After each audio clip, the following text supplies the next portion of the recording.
கிறிஸ்துவுக்குள் மிகவும் பிரியமானவர்களே, இயேசு கிறிஸ்துவின் நாமத்தில் உங்கள் யாவரையும் அன்போடு கூட நான் வாழ்த்துகிறேன். இந்த நாளிலும் தேவன் நம்மோடு கூட இடைப்படுகின்ற வார்த்தை சங்கீதம் 37ஆம் அதிகாரம் 6ஆம் வசனம். உன் நீதியை வெளிச்சத்தைப் போலவும், உன் நியாயத்தை பட்ட பகலைப் போலவும் விளங்க பண்ணுவார்.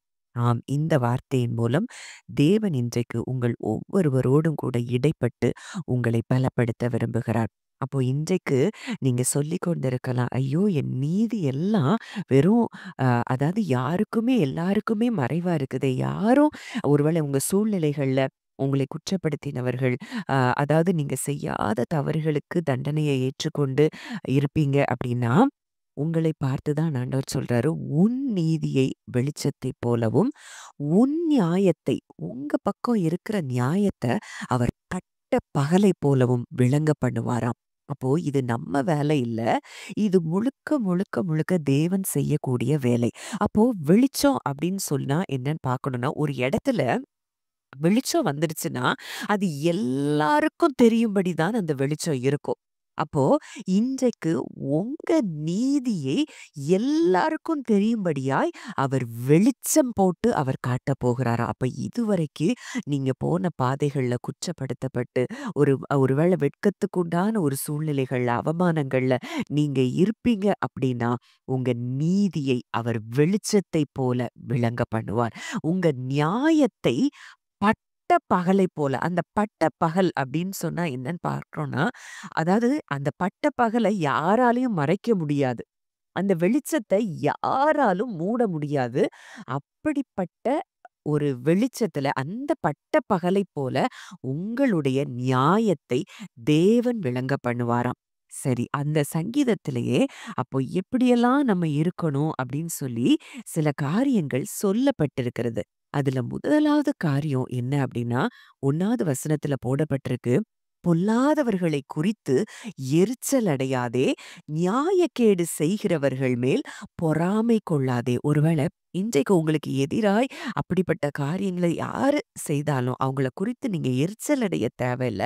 அவங்க செய்கிற நியாயக்கேட்டின் மேல நீங்க பொறாமை கொள்ள தேவையில்ல. ஆனா அதே இது ஆங்கிலத்துல ரொம்ப அழகா இருக்கு. Don't follow after the wicked ones or be jealous of their wealth. Don't think for a moment they are better off than you. ஒரு செகண்ட், ஒரு மொமெண்ட் கூட நீங்க யோசிச்சிராதீங்க.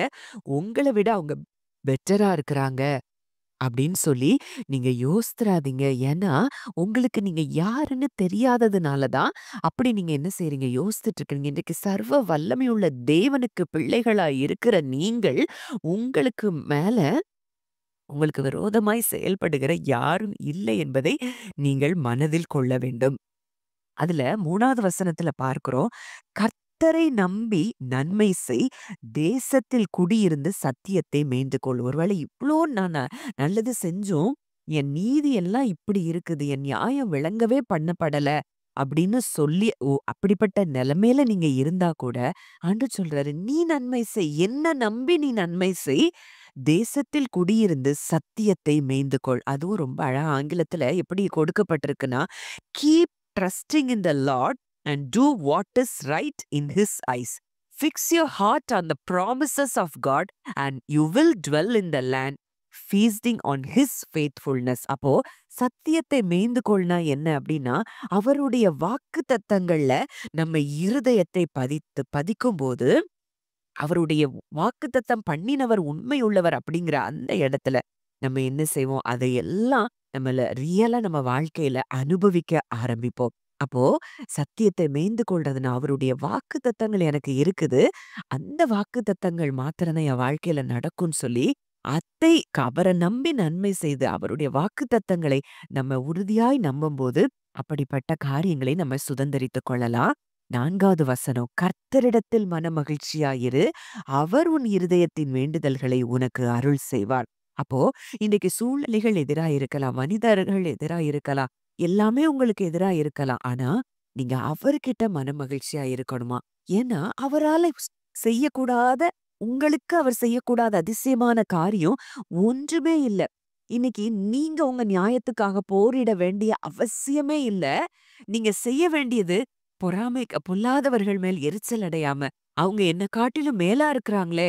நான் இன்னைக்கு இப்படித்தானே இருக்கிறேன். நான் உண்மையா ஆண்டவர தேடுறேன். அவர நம்பி இருக்கிறேன். ஆனா என் நியாயம் இன்னும் எடுபடலையே! அப்படின்னு சொல்லி நீங்க சொல்லிட்டு இருப்பீங்கன்னா, ஆண்டவர் இன்றைக்கு உங்களோடு கூட தான் இடைப்படுகிறார். இல்ல, உங்கள விட அவங்க பெட்டர்ன்னு நீங்க ஒரு காலம் நினைக்க கூடாது. என்னுடைய ப்ராமிசஸ்ல வாக்குத்தத்தங்கள்ல நீ உறுதியாய் நில் மகனே, மகளேன்னு சொல்லி இந்த வார்த்தைகள் மூலம் ஆண்டவர் நம்ம கூட இடைப்படுகிறார். அவரிடத்துல மனமகிழ்ச்சியா இருக்கும்போது நம் இருதயத்தின் வேண்டுதல்கள் எல்லாவற்றையும் அவர் அருள் செய்கிறாராம். 5வது வசனம் என்ன சொல்லப்பட்டிருக்குன்னா, "உன் வழியை கர்த்தருக்கு ஒப்புவித்து, அவர் மேல் நம்பிக்கையாயிரு. அவரே காரியத்தை வாய்க்க பண்ணுவார்." Give God the right to direct your life, and as you trust him along the way, you will find he pulled it off perfectly. அப்போ நீங்க அவரு என் என் வாழ்க்கைய அவரு டைரக்ட் பண்ணா போதும்ன்னு சொல்லி முழுமையுமாய் அவருக்கு உங்க வழிய ஒப்பு கொடுக்கும்போது, அவர நம்பி உங்க பாதையில எல்லாம் அவர நம்பும்போது, நீங்க எந்த பாதையில எங்க போய் சேரணுமோ, அந்த இடத்துக்கு அவர் உங்களை கொண்டு செல்வார் அப்படிங்கிறத இந்த வார்த்தையின் மூலம் நம்ம அறிந்து கொள்ளலாம். இதெல்லாம் செய்யும்போது நம்ம வெளிச்சம் என்ன செய்யுமா? நீதியைப் போல. அப்போ இதுல நம்ம ஆழமா அறிந்து கொள்ள வேண்டிய காரியம் என்னன்னா, நம்ம எதுவுமே செய்ய வேண்டாம்.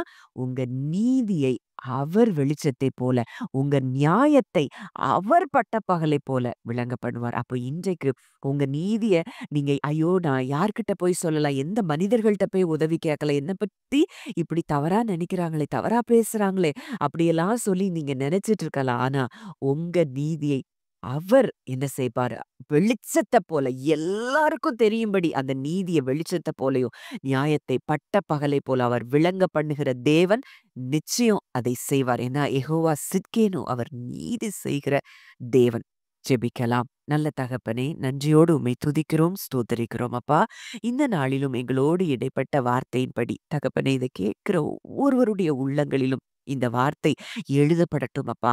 நீர் அவர்களுடைய நீதியை வெளிச்சத்தைப் போல, அவருடைய நியாயத்தை பட்ட பகலைப் போல விளங்க பண்ணுகிற கிருபைக்காய் நன்றி செலுத்துகிறோம். எங்கள் வழிகளிலெல்லாம் அப்பா அப்பா உங்களிடத்துல நாங்க எங்கள் வழிகளை ஒப்புவிக்கிறோம் அப்பா. நீர் எங்கள் காரியத்தை வாய்க்க பண்ணுகிறீர் தகப்பனே.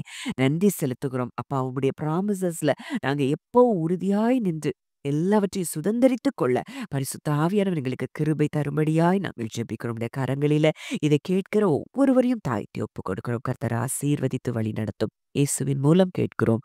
ஜீவனுள்ள நல்ல பிதாவே. ஆமென்.